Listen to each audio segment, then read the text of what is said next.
السلام علیکم دوستو، بسم اللہ الرحمن الرحیم۔ مغفرت کا ایک حیرت انگیز واقعہ۔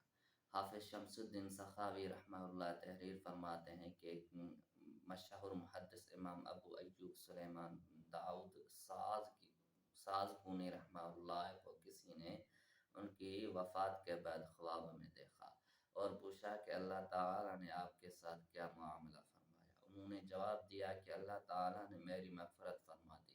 پوچھا کہ کس عمل کی بنا پر؟ انہوں نے جواب میں فرمایا کہ ایک روز میں اصفہان جا رہا تھا، راستے میں زور کی بارش شروع ہوئی۔ مجھے سب سے زیادہ فکر اس بات کی تھی کہ میرے ساتھ کچھ کتابیں ہیں، اگر وہ ضائع ہو گئیں تو میری ساری پونجی لٹ جائے گی۔ قریب میں کوئی ایسا سائبان چھت نہ تھی جس کے نیچے پناہ لے جا سکے، چنانچہ میں نے اپنے جسم کو دوہرا کر کے کتابوں پر سایہ کر دیا تاکہ وہ حتی الامکان بارش سے محفوظ رہیں۔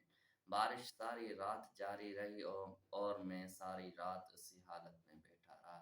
صبح کے وقت بارش رکی اور میں سیدھا ہوا۔ اللہ تعالیٰ نے اس عمل کی وجہ سے میری مغفرت فرمائی۔ شکریہ دوستو، اس چینل کو سبسکرائب کریں اور بیل آئیکن کو دبائیں تاکہ ہر آنے والی ویڈیو آپ تک پہنچ سکے۔